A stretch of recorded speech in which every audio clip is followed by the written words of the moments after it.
Welcome to Kenton Teaches. Enjoy the video. You're composing an email now, so begin with a new email or reply, highlight the text or address you want linked. Once highlighted, press Ctrl+K or choose Insert then Link. This opens the dialog box where you enter the destination.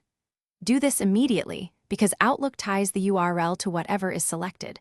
Making the right selection first prevents broken links.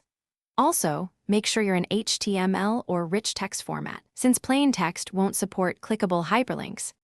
Once the dialog is open, paste the full URL, include http// or https// so Outlook formats it correctly. Edit the display text field if the raw link would look messy. This improves clarity for your reader. You can also click Screen Tip to add hover text, which briefly explains the link's destination. If you need consistent styling, use the Format Text tab to adjust color or remove underlining. But remember that removing standard link cues can confuse. Click OK to insert the link, then send a quick test email to yourself to confirm it opens the intended page.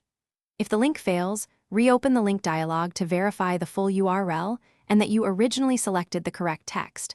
Also confirm the message is HTML or rich text.